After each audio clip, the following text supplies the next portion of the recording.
Golf Smarter number 668 featuring Cody Hale of Seemore Putters. This is Golf Smarter. Welcome to the Golf Smarter podcast, Cody. Hey, Fred. Thanks for having me on today. I'm glad that you can come on because actually Jim is just he's just a tie. He's just an executive. We don't want him. We want the guy who makes the clubs. Well, I want to learn more about Seemore Putters from the man who's actually getting his fingernails dirty with those clubs. I love you, Jim. I love you, Jim. But we're going to move to Cody today. My wife's like, who are you interviewing this morning? I said, it's Cody Hale. He goes, I know him. I said, nah, no, you don't. He goes, well, he just has a perfect sports name. Tell her I appreciate that. Yeah. Tell me, man. All right, so how long you been at Seemore Putters? So I'm working on 6 years right now. All right, I started as, just doing some customer service and sales, had a playing background, and now managing the tour operations and a lot of our global accounts. And almost 6 years. Wow.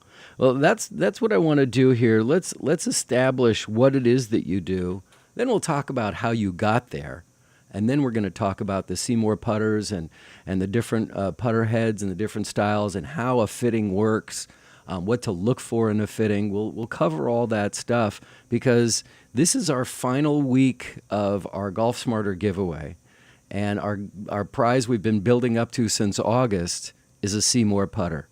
And so they're going to get a chance to choose the one they want, and they're going to also have the opportunity to work with you one-on-one for an over-the-phone fitting to win that putter. So I wanted to make sure that everyone knew exactly what they're getting themselves into, and to get really excited about this because I'm really happy with my Seemore putter, and I want to share it with everybody. So tell me, what is it that you do as a tour operations? So I took over managing the tour operations a couple years ago for Jim and the team at Seemore, and basically my duties entail I travel with the various tours, the PGA Tour, the Web.com, some LPGA. We occasionally will throw in a mini tour, but I work with those players and support them in a way to where whether it's getting them product, whether it's fitting them for product or building the product, I sort of see all of that through and make sure that they have access to our equipment and then they know how to best use it and that they're best fitted for it and they have the right equipment to best suit them and to play the best golf that they can possibly play. Would you say you have access to it? Explain that. Go a little deeper with that. So, at a tour event, you see a lot of different vendors and manufacturers that will set their bag up. So for us, I think you would say, we're a small company, but a company that only focuses on putters and putter fitting and putting instruction. So, we're a brand that's still new to a lot of people, and including some tour players that haven't given us a try before. So we have to be out there. We have to be developing relationships and meeting those guys so that they give us the opportunity to build them something when they're looking to switch. And we want that opportunity. So we have to be out there and we have to give them access. So when we're out there, we've got a couple bags set up on the putting green, and that gives them the ability to come test out some product without having somebody try to sell it to them. And that way they can get sort of, their own opinions and figure out what they want. And then, at that point, we'll guide them along the process of hopefully getting a putter in their hands that they can either practice with or put into play for years to come, as you've seen some of our guys. You have a couple players, some pretty high-profile players that are currently on the tour and have been on the tour that have used Seemore putters. And you're saying there's still guys out there that haven't heard about them? I think some of them probably have heard about them. They just don't know that much about them. So with our technology, it takes a little bit of a story and explaining of how it actually works and how the RifleScope technology helps them better their setup. Every single one of them are about getting better and how they can improve. And I think our technology fits in that. It just, we can go out and explain, hey, look, here's what this is going to do for you. And hey, here's how it's going to better your alignment or better your setup. And some of the guys, I think, are still new to the product, even though that they've heard of us and they've watched Zach Johnson win major championships, over the years. And so they know about it, but they really haven't had too much of a personal experience with it. Right. So when they put the putter in their hands for the first time, what's the general reaction you get from them? Yeah, I think it varies a little bit. Some of it is These are the this most is particular obviously people. These guys are more particular than any other golfer you'd want to sell no anything to. question. And we make high quality, premium products. So, I think for them, they notice the feel off the face. That is always one of the things. But with our system, you're seeing more and more of it these days. But we make such a wide variety of straight near center shaft putters. So maybe they haven't been accustomed to using that. You see so many plumbers next now, so many big mallets out there. And we're in those areas with putters, but a lot of our putters are straight and center shaft for balance and alignment benefits. So it's something new to them, and it's sort of a different look per se when they set the putter down. So it may take them, a little bit of time, and that's how a lot of our putters have worked their way into play over the years. Is not just they picked it up and put it in play right away. That they've picked it up, they've practiced with it because they liked what it was doing. It was reinforcing a quote unquote neutral setup. And that helps them recalibrate, and it gives them feedback so that once they practice that, then they're like, it makes sense of why not just put that in play. And you've seen guys progress like that throughout the years. And that's really a preferred way for us because we know that at that point they're comfortable, and it's not just lightning in a bottle when they pick it up and then all of a sudden, maybe they don't putt well that first week and it's right out of the bag. You see it with so many players that have an ability to switch putters each and every week. And then you have those guys that you see most consistent putters on tour really have stuck with the same style, whether it's the same exact putter, it's the same style over the course of many years. And when you say style, are you saying the style of the head? Style of the head, absolutely. So whether it's an Answer style or Plumber's Neck or a Zach Johnson FGP blade, style of putter. So just that same style that it seems like they've stuck with for a long period of time, and they've gotten used to the putter, and they know how it performs. Well, and we'll get into that a little more later. You'll show us different heads and what you mean by some of the words that you just said that were new to me. I mean, I know blade and mallet, but there's so many more that you seem to be talking about that I'm not aware of. So I want to definitely get into that. How is it that you got to be the guy who gets to go out on the tour and represent your company? What is it that your relationship with the tour players that makes it eased for you? I think from, I played in college. I had a playing background coming in. And then I played on the mini tours for about 4.5 years. Was fortunate enough to play with a lot of guys through that process that have now made it on tour. So as I started with Seemore, I putted with a putter previous to working here. So I had a lot of passion and a lot of knowledge about the brand prior to coming in. And so they knew my background. And once I got comfortable with everything here, I think it was an easy decision because I had a lot of relationships built. Not that translates into having 20 guys all automatically put it in play on tour, but it does help as you build relationships. You would just want that opportunity when those guys go to switch, they give you the opportunity to build something and work it into play. So after about 6 months to a year, I was able to start going out on the tour, developing more relationships. Being that I had a playing background, I knew, really our product. I was well trained, well versed in our product, but I also knew the building side. And that's one of the things that you have to know working on tour is that those guys are so particular, like you said, Fred, that they are really, really detailed in their specs and the way they want it. So you really have to know the product in and out and be able to not only talk about it and know how to fit it, but to build it as well. And so, I felt like I was well trained in that part, thanks to some guys here, and it was a good fit. And now I've been doing it, almost 5 years, and have built some great relationships, and was able to, we've had some success over the years, not at a huge level, but if we have 4 to 5 guys on each different tour that are using our product, that's pretty successful for a company that doesn't offer any type of contracts to their players or compensation to their players for using that product. And do you have 4 or 5 players on each of the tours that are currently using the clubs? So we have, it's like anything. We have players that are in and out of it. So we've got At any point in time, we probably have 1 to 2 players, up to 4 to 5 to 6 players, and the same on the web.com. And it's, it can change week to week. We've been fortunate enough to have, 3 major championships won and, over 30 events won on tour with the brand. So, we've got a lot of support, and we've had a lot of guys that are in and out of it over the last few years. But yeah, I think our goal is if we could have that many players, that's a successful year. Very much so. Very much so. So because you don't compensate them, these are not endorsement deals. Are you allowed to share their names of who's using them that we might recognize? I mean, we talked about Zach Johnson has used a Seemore putter his entire career. And we know about Payne Stewart, how in the last year of his career, he was using a Seemore putter, and all of a sudden he became one of the best putters on tour, right?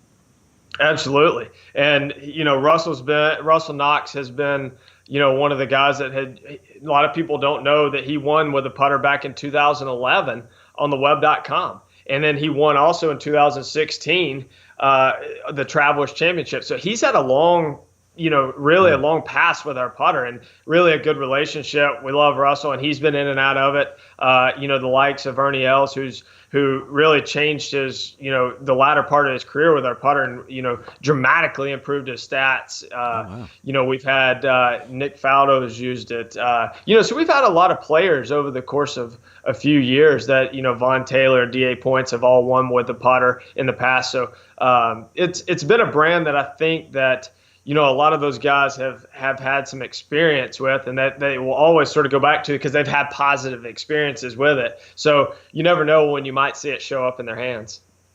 And what about on the LPGA? Are there does the Seemore putter work as well for women, whether they're on tour or not? But do you find women getting more comfortable with the Seemore putter than they would think they are? I think so. I think that's one of the areas we'd love to put more of a focus on in the next year or so. We haven't spent as much time out there, just because we're lean and mean here at the office, and Jim and I do a lot of the tour support. So it's we just need to put probably a better focus on that. But we've had each time we go out there, we've had such good experiences working with the players, and very positive from their perspective on our product. And we always seem to be able to work with several and get putters in their hands. So, while it's been sort of limited, I think we have a big opportunity there to going forward into 2019. Very interesting. Very interesting. You said a few minutes ago, when you're talking to tour players, when you're talking to these guys who are, like we said, very particular about what their needs are, and they know exactly the minutia of what it is that they're looking for in a putter, and you said, here's what it's going to do for you. What does that mean? What does it mean when you say, here's what it's going to do for you? Absolutely. From our technology to our putter, it's going to help them ensure they're getting set up the same way. So each tour player is looking to improve, right? And our technology can help if they get a little bit out of sync. It could be with their alignment, could be with their setup, or some other different characteristics in the putting stroke. But for our technology, they're able to go in and sort of recalibrate and ensure that they're getting the shaft to start in the same position, which it helps improve their alignment, make sure the face is square, the loft's always the same, and the ball's in the same position. Each time you're able to use our technology, the RifleScope technology that we have on the back of every single one of our putters. So it enhances their ability to be more consistent in their setup, which is then going to help improve their consistency in their stroke and their start line on the putt. So, and how we can help them and what it's going to do for them is, I think, just further do what they want it to do, is provide consistency in their setup and putting stroke.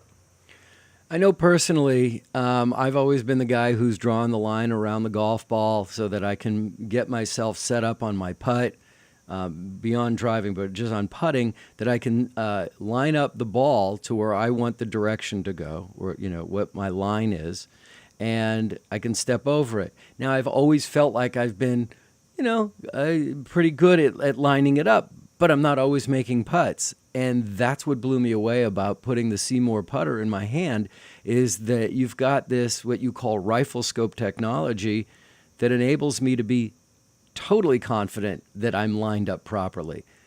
Now that I've said that, explain RifleScope technology. No question. And exactly what you said too is hopefully that portrays confidence at setup when you go out to the course and one day you feel a little bit different, and you don't have that, you're searching from an area of things, right? A range of ideas that may or may not work each day. This gives you some stability, and that is to ensure that you have the confidence that you're set up the same way. So rifle scopes, the red dot and the two white lines on the back of each one of our putters that you've seen for over 20 years now. And it's not going to change because we love what it does. Our technology story doesn't change year to year, whether it's a color change or a face milling. It's always the same in terms of, we're going to tell you that, hey, look, we can provide you the ability to, when you set down the putter, to know that the shaft is in the same spot. The face angle is going to be consistently aligned or square. It may be aligned, where your eyes take you, but it's going to be square every single time you set up. The ball position is going to be the same, and the loft's going to be the same. Well, one of those things need to be consistent. Relate it back to shooting free throws. You never see a great free throw shooter shoot one free throw and then move a position and shoot the next one. It's always from the same spot, from the same routine, which helps you develop better touch, better feel, better accuracy. And that's what our RifleScope technology does, is it ensures you're always starting in the same spot so that you can better ensure that you're returning the putter there to get your putts started on line and with the correct speed. Ooh, music to my ears. I just love it. And I'm really excited that we get to give this away again to everyone listening. You have till December 23rd, 2018, midnight Pacific time, to enter to win a Seemore putter. Go to golfsmarter.com/giveaway and fill it out, and you are entered. And I wish you all the luck in the world, because I know you're going to love the Seemore putter. Hey, we're going to take a quick time out. We'll be right back.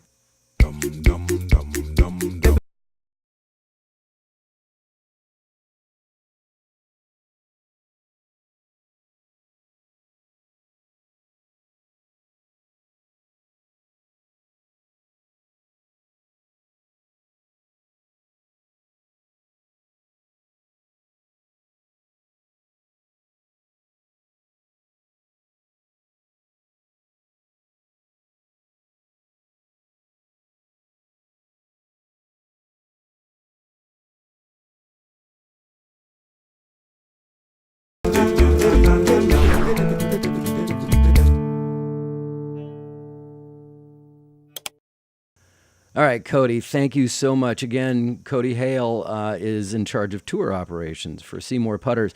And where are you right now? What am I looking at behind you? I'm actually in our studio here, our laboratory at the office, which also serves as my office here at our world headquarters that's just south of Nashville, Tennessee. Okay.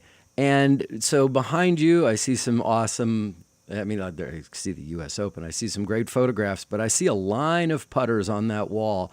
Let's talk about what the fitting process is for a putter and why, we've talked for years on this podcast about getting fitted for your golf clubs because it changes your game. And frequently I'll get listeners writing to me going, well, I'm just starting out and I still don't have the groove right in my swing, so I don't want to get fitted for clubs yet. And I think that thinking is backwards. I think that you really need to get fitted and get some clubs that complement your swing, and then you'll see some more consistency, because trying to be consistent with clubs that aren't right for you just will never help, right? So the idea of getting fitted for a putter, most times when I've walked into a pro shop or a big box store, some retail outlet, and I ask about putters, they're like, hey, whatever feels best for you. And whatever grip you want to use, you go overlap, underhand, claw, whatever you want. Hey, whatever's comfortable. But I have a feeling that because putting, unlike any other shot, is more precise than any shot you have in golf. You can miss by 10 yards on your approach shot. You can miss by 25 yards on your drive, and you're okay. But if you miss by 2 inches with your putt, you're going to be upset with yourself. So, what is it about getting fitted for the putter? I think is this long diatribe of the question is, why should we be fitted for a putter?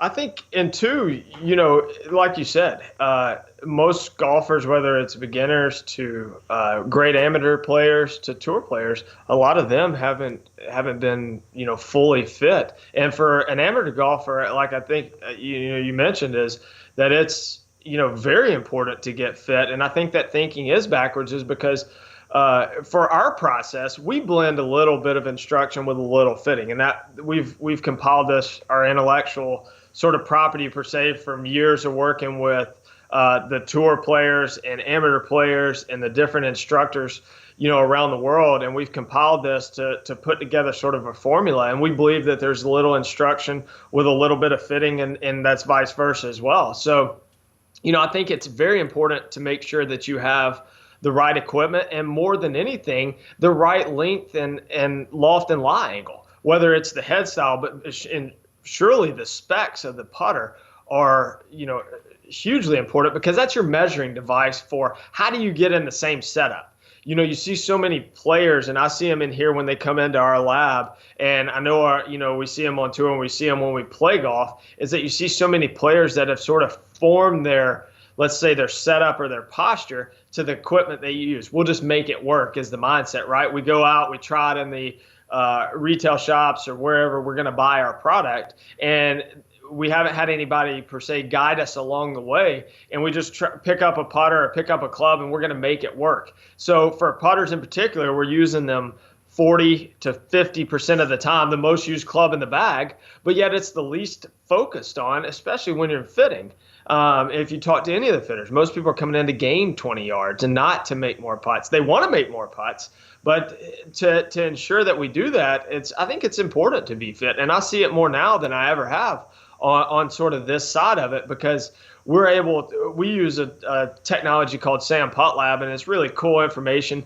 There's a lot of pieces of technology that different fitters use, but we love SAM because, and Capto, and there's various ones that we use, but it gives you such great information in terms of the numbers that you see and the little things that you can't see with the eye. And it's also a friendly sort of graph that you can see, or number system that you can see. That way you can show improvement as soon as we make a small change, whether it be in the length or the loft, the lie, or the putter design itself. And so, going back to, should somebody get fit? Absolutely, because now we can determine, okay, if your length should be 34 inches. You've been using 35. Well, it may be causing these different issues that you've been fighting with putting. So if we get you into 34 inch with a 69-degree lie angle and 2 degrees of loft, let's say those are your fitted specs. Well, that way we're going to ensure that you're better and more able to get into the setup, the same posture, the same distance from the golf ball, the same eye line each time you go out to play. And that's one less variable that we've eliminated right off the top, because length dictates where our eye position is and how far we are from the golf ball. So as we can develop poor posture and poor setup just by having the wrong equipment in our hand and the wrong specifications of the putter or golf club that we're using. I can understand why a putter that's too short for you would be a problem, but if a putter's too long, you can still adjust your grip. You can reach down and choke up a little more, right? I mean, does it make that much of a difference if the putter's too long? The shaft? Well, I, in my opinion, I think it does from a standpoint of, as long as if you're gripping it down, okay, let's say you have a 35-inch putter and you're gripping it down to 34 inches. As long as you're gripping it in the same spot and it's putting you in the eye position and in the setup that we want you to be in, then I think that's okay. But so many golfers have trouble ensuring that they're gripping it in the same position when they're having to grip an inch down.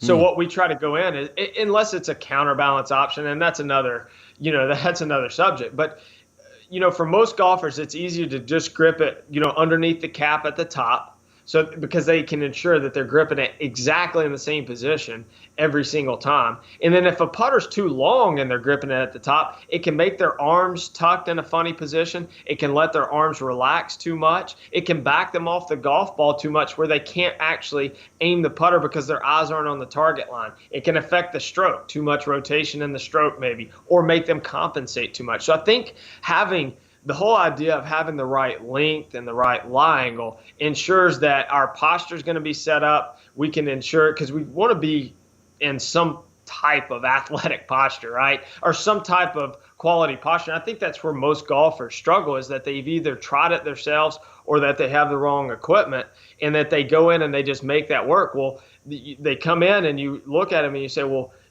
they've not developed, a sound fundamental. Their fundamentals have gotten off, and that's sort of why things have sort of gone haywire, is that they've gotten a little bit out of sync there with their setup and their, and their posture. And then that way we can recalibrate that by having the right length and the right lie and the right specification. So I think that's why fitting is so important, because we can sort of fine tune those things in those areas as we go through the process. So walk me through the process of getting fitted. It's a detailed one too. It's and you can make it as detailed as you want, or as as simple as you want, depending on who it is and who you're working with. I think, like I can't imagine that professional players want it simple. Absolutely. And I think that's why you have the technology to really dial that in. Some of the information that you get on these different pieces of technology, are sort of over the head of the golfer, because you get into rotations and timing and rhythm, and you see these different graphs. So you've really got to dial it in, and how you may have to talk. I may have to talk to, obviously, a professional golfer different than I talk to an amateur golfer, because they perceive things differently and they hear things. Each individual does that. So for a professional golfer, we're using the same process, and we offer and through our network of certified instructors, and here we offer what we call a tour fitting experience, and that's the use of Sam Putt Lab and our sort of our proprietary fitting system, or fitting process, if you want to say that we've developed over the years. So to me, first and foremost, what we look at is when a player comes in, we'll typically, I'll let them hit some putts in the office here and get used to the speed, and sort of watch them in how they sort of operate, and how they've been looking for tendencies, looking for setup issues. And so once they've done that, then we'll usually hook them up to Sam Putt Lab or Capto or the different technologies that we use, and sort of look at their stroke in a detailed analysis. So how well do they aim it? How well do they square the putter face? What their stroke path looks like? The rotation. Is the putter sort of working for them, or is it working against them, and how it's reacting in the stroke? How far they are from the golf ball, where their eye position is. Sort of just taking an overview through that process. Then what we'll do is we'll go in and identify, and one of my sort of goals is to identify the root cause. If you're having an issue, what is it? Is it a consistent miss? Is it setup issues? We want to identify the root cause, because there's so many, I think, times that we just put a Band-Aid on it, and that Band-Aid wears off. So we go putt well for a week, and then all of a sudden the next week is something else, and the next week, and then we're searching from a range of things. So we try to identify the root cause and go ahead and determine that. So then what we'll do is we'll go in and we'll take a static measurement, and then we'll start identifying the proper length for what we want to look at. And what I'm looking at when I identify the proper length is I want to find an athletic balance setup at address. Yours and mine may look different than some of the tour players and some of the amateur, but we want to find what works for you, what's comfortable, what's athletic, and what's balanced. And through that process, when we do that, typically what we say is, a body in motion seeks a state of balance. So if you're out of balance, then your body's trying to get back in balance. So that's one of the reasons we do that. Your most consistent putters usually have a really stable base. So we look at that. We look at how your arms hang. We want them to try to hang as naturally as possible. We don't want them too tucked in your side. We don't want you reaching for it. We just want them relaxed and tension-free. And then we try to identify the right length that helps your eyes get in what we would consider the proper position. And I feel like most of your better putters either have their eyes on the golf ball to the heel of the putter, or somewhere in that range. right, there's a window. So we like them to be just on the inside of the golf ball. And you see players, I mean, I've seen Zach Johnson putt for years, and he's even had his eyes just on the inside of the heel of the putter. And it's worked, I would say, pretty darn well for him. So there's not an absolute, but if we get the eyes just on the inside, it helps promote more of a natural stroke path with least manipulation. But we want to make sure the golfer can aim it well. So it's sort of a formula. We look at setup, we look at arm hang, we look at eye position, and length helps dictate each one of those. So one of the things that you are offering the Golf Smarter winner at golfsmarter.com/giveaway is a over-the-phone fitting. Explain that. So I think once we identify the winner, then we'll have them get in touch with me, and look forward to talking with whoever does actually win. And what we can identify is sort of what they've been using, what they've tried to do in their setup, and where their position is. What we might end up doing is have them take a quick picture of themselves with maybe a face-on picture of their setup and a down-the-line picture, which would give me really a good sort of look into what we're working with. And then we will identify, what are the best specs for them? What length do we need to go to? What lie angle? Do they like their hands a little lower? Do they stand a little further from the golf ball, or would they prefer to have their hands more upright? And that'll help us identify the right lie angle, the loft, and then we can go into head design. Is the player looking for more of a mallet or a blade design? Do they want something more heel shafted, more straight center shafted? And try to really identify through a series of questions sort of what best suits their needs. It's not going to be as detailed as we would if we had somebody in here, but we can really fine tune really the specs and in the putter design for what they're looking for, over the phone, and we look forward to doing that. So there's blade, there's mallet, there's center shafted, there's heel shafted, and what is it that determines what is that just a matter of feel by the user, or is there something that you're looking at to go, I think this would be better for you? Right, and there, to me, there is differences. There's different dynamics, and you've seen it through different brands talk about toe hang and how that matches up. We look at it a little bit of that in a little bit of a different way. So there's so many different options. We've expanded our options over the years, but we've also been sort of a leader in the category of straight near center shaft or center shaft putters for the ability to aim the putter even more precise, and the ability to strike the putter in the stability throughout the stroke, strike the putter in the middle of the face, more balance, more stability throughout the stroke. What's funny about it is the RNA back, in the early 1900s actually outlawed center shaft putters because they felt like it, I don't know the exact reasoning, but I'm sure they felt like it may have given them too much of an advantage. I'm not sure because of what it offers. So, every other club we strike, the ball in the sweet spot, and the shaft is, set back from that. So we always thought, we always felt like it provided such balance and stability. So you've seen a lot of our line stay within that. Now, over the years, we've created straight shaft and offset options to better suit some individuals and some different styles of putting, right? So there are different dynamics in putters, and there are different ones that suit each individual, and it's through a testing process that we can go in and help eliminate that. So, you've got a player that has more of a rotational stroke, may suit better in a blade style because it helps sort of flow with the stroke, and that's what we're trying to identify. What helps the golfer swing the putter with an unconscious effort and the putter stay on plane and return back to square more easily? Now, is it going to do it every time? Well, no, we're human, right? We're susceptible to mistakes. So, but what gives us the best opportunity to do that at a consistent high level, and that's what we go through. A player that's going to be, maybe more upright or doesn't have as much rotation may suit better into a, more of a mallet style. It's just through a testing process, and we have a cool dynamic called face balance and impact, and a number of our putters, and like the FGP, our flagship putter, is where we measure the putter actually on the playing angle, not traditionally on a 90-degree angle, to where we can see if it's face balanced or has toe hang or 45-degree toe hang, whatever it may be. We also look at that on the playing angle, which is roughly 68, 70, 72 degrees, and we see how that reacts there. So we have a putter we call face balance at impact, where when you measure the putter on that angle, the face stays nice and square. So when it does that, it doesn't require a lot of timing or hand manipulation or torque to get the face back to square. So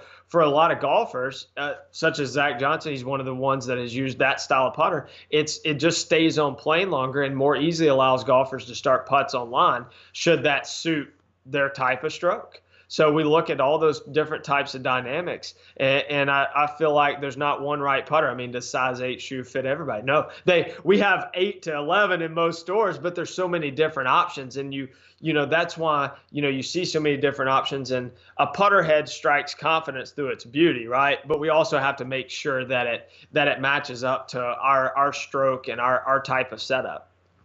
So let's go ahead and talk about the various styles of Seemore putters that you have and the options available that one of our winners, our winner, will be able to choose from. And plus, you've got some stuff coming out that's not out yet that you can share, can't you? We might show a little sneak peek here. I love it's not out yet, but we do have a few samples arriving, and we're really excited about the new product line that's coming out. It's going to be called a Platinum Series. Something that we're excited about because we're going to have some new models that are arriving, some mainstream looks. So I'll go through the product, sort of our product line, and sort of give you just a brief breakdown of what we offer. And starting there is what we're going to call for 2019 our Classic Series. So that product, comes in at around a $200 retail price point. And generally, those are our entry line, our functional product that we have that are a cast head with some really beautiful deep milling to provide a more enhanced feel and roll off the face. So those are a black powder coat finish with a smooth satin sort of chrome bottom on them, and they're really good. And you see those a lot in our our partners, our big box retailers. So those range at $200. We're going to have a couple new models that are introducing in that line for 2019. And so we have about 8 to 9 models in there. So we have blades, we have small mallets, we have large mallets, as we've seen so many players on tour sort of go to now for stability reasons. So you've seen that trend over the last year or so. So we have a lot of different options. We have straight shaft, we have offset options in both a blade design and a mallet design. So we got some really cool new looks in that series. And then our next series. Do you have any there you can show me? Because you are looking at each other right now, and I'm really curious to see what you're talking about. And to the podcast listeners, let me inform you that we are recording this on video, and you should go to Golf Smarter TV on YouTube, and you'll be able to watch this yourself. What do you got there, buddy? One of the options in the Classic Series. And to the podcast listeners, let me just say that Cody has left his seat. He's walked across the room. He's got 1, 2, 3, 4, 5, 6, 7, probably about 30 or 40 putters up against the wall there, and he's grabbing a couple and bringing them over to us right now. And he's back. I am back.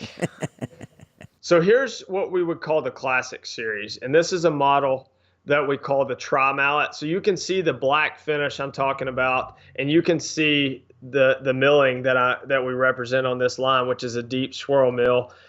This is sort of an angular mallet that we've released. Really easy to align, sort of square edges, a little bit larger design for higher MOI, more stable for the golfer that's looking for that to inspire confidence down at setup. And then we also have, this is sort of going to be one of our newer options. So this is called an SI5, which we've actually had for the last couple of years. But for this year, what we're going to do for this model is we're actually going to enhance the face insert. So this has always been what we call a TPU, thermoplastic urethane insert, so a plastic insert that's been milled across the face. So for this year, for 2019, we're going to still have the same black finish on that, but we're going to move the shaft just slightly back, and we're going to be able to offer a straight and offset version, and then also a new insert that's going to be an aluminum. So it's going to look the same, but it's going to have a new metal insert in there,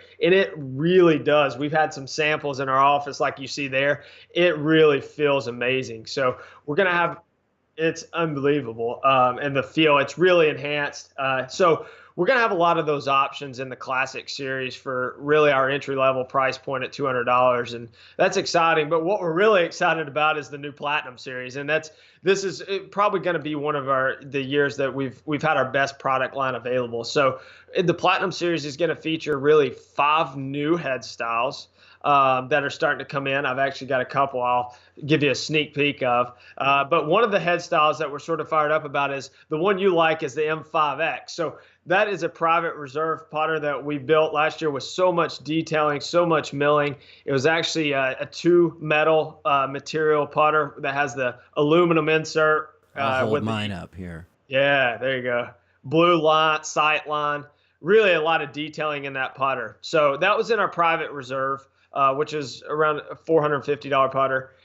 And you can see the insert right there. So that milling pattern will be featured on all of the new Platinum series putters. Oh. See, now this is the beauty. What I'm holding up right now is the beauty of that little red dot there. And if you can see that red dot when you're lining up for your putt, you're not lined up properly. It's real. If you see red, you're dead. Is that what it is? You see red, you're dead? But all you should see are those 2 white lines hugging the shaft when you're looking at it. And it's really, really spectacular. And that's elicits confidence.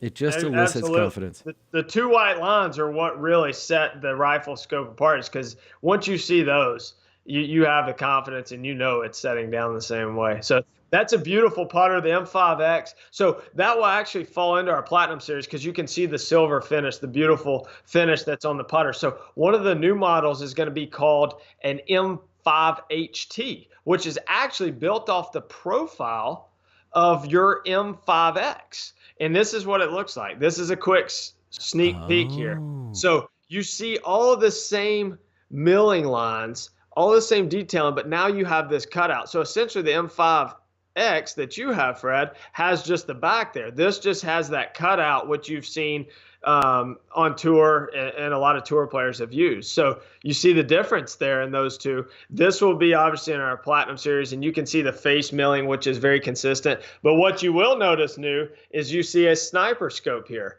That's going to be on all the new Platinum series putters. So what is that just a branding move? It's just a secondary logo that we have, and it really sort of it defines what we're about, and that's precision, accuracy, and alignment. And so we're featuring that on all the new putters on the hill. So it's just a secondary logo that will be sort of something cool and unique on those Platinum series putters. So the putter I just showed you is the M5HT. This is the M7 Tour. So you can see the same face milling, but check this out. This is a new blade option we'll have that's actually the borehole's a little closer to the heel, and we'll be able to go straight and offset in this putter as well. So another really cool sort of mainstream option that you see on tour a lot, sort of that step down design that we'll have available. We've got 3 other models I don't actually have in hand yet that'll be coming, but that's just a sneak peek for viewers here to be able to see that. I appreciate that. I'm really excited.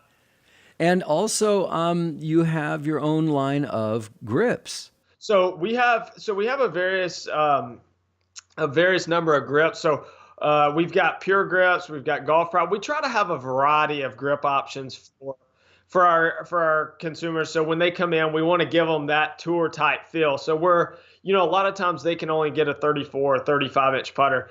We want to give them the ability to order, whatever specs that they need, whether it's 33 and a half or 35 and a half with a grip that they choose. And it could be a rubber grip or a wrap grip. So we have a lot of different grip options. We're excited. We have a couple new grips coming out that are sort of Seemore branded grips for 2019. And these will be, so we'll have a grip that's a standard size, a mid size, an oversized, and then a counterbalance. And it's pretty cool because they're going to be called an RST grip, so an RST 60. RST 75, RST 95, and 120, and that's the gram weight. So for our fitters, you can really dial in either the size or the gram weight to make sure you have the right balance in your putter. Wow. Amazing. Amazing. All right. Well, I would be remiss if I didn't ask you before we left for, I'm going to go for two of these. Your favorite putting tip for inside 10 feet. Favorite putting tip for inside? That's a good question. I would say for inside 10 feet, to me, one of the things I like to do is I like to ensure you're always starting with a proper aim. So whether that's having some type of mirror, some type of chalk line, some type of alignment aid down to ensure you're getting properly aimed, because I think we all base our strokes off of where we're aimed. So I think we need to ensure that we're starting and we're practicing with a putter face that's square so that we can build good mechanics off of that. So I think if you can lay down an alignment stick, you can string out a chalk line, you can have some type of device there to ensure that you're setting the putter down with proper aim. That's the number one issue I see in golfers is the ability to aim the putter consistently and squarely. So I would say, if we can get set up with aim first, then we can base our stroke off of that. Okay. And your favorite tip for lag putting for the long ones, just trying to get it near the hole and not put yourself in a three-putt position. I'll give you two of them. I've got two of them. So for one of them would be called a ladder drill. See, a lot of guys do this, some of the best in the world. I've seen, first time I probably had ever have seen it the way it was used was on tour with Zach and a couple other players. It's called a ladder drill. So you start at 9 feet. So you would walk 3 steps, put a tee in the ground, and then you would go in 6 feet increments out to 33 feet. So you go 9, 15, 21, 27, 33 feet. So you'd have tees at each one of those. Then you would lay down a club about 18 inches to 20 inches behind the hole. So the goal is to start at the 9-foot tee with 3 golf balls and hit a putt to where you get it to the hole, but do not touch the club. So you're leaving it in that window. So what you would do is you could keep score. You could put a point value on it. So it's 1 point to get to the hole, but don't touch the club. It's 2 points for a make, and it's -1 point for either leaving it short of the hole or running it past and hitting clubs. So you have a tangible way to sort of track your results. So you'll start at 9 feet, 3 balls. Then you'll go to 15 feet, 3 balls. Then you'll go to 21 feet, 3 balls, and so forth and so on. So that's one of the ones that can build such great feel and speed control. You can do it uphill and downhill, and then and it only takes a few minutes to do. So it's a really cool drill. And then the other one would be is to take say a 3-foot circle. Somehow, define a 3-foot circle with tees and go to 50 feet. And the goal is to hit 5 balls in that 3-foot circle at 50 feet. So you really get the feel of how hard you got to hit it. So for your lag putting, those are 2 different drills. So you have one from basically 10 feet to 33, and then you have one at extreme long distances. Because if you're really hitting it in a 3-foot circle at 50 feet, that's considered a more than adequate good putt. Yeah, and that puts less stress on you for that second one. Yep. Absolutely. And that's the whole key to everything is eliminate stress on your second putt. Just go for the tap. And that's right. It's all about, having fun and how can you do it. And I think those kind of drills are pretty fun. That way you can go out and mess around and, hey, I scored 10 points and you challenge yourself the next time to whatever, and you can keep results on it. And one of the beauties of it, you don't have to spend hours out there practicing, and you're doing something that's really going to benefit you down the road. Awesome. Those were phenomenal tips. Thank you very much. And thank you for coming on to the show, and to you and to Jim. Thank you so much for your generosity to the Golf Smarter community. Why we call ourselves the Golf Martyrs. And we really appreciate all that you've given us and your time and your amazing advice. Thanks so much, Cody. We appreciate it, Fred. We appreciate all you do, and happy holidays to you and the listeners. Click on the link below to subscribe to our free weekly interviews on the Golf Smarter podcast at golfsmarter.com.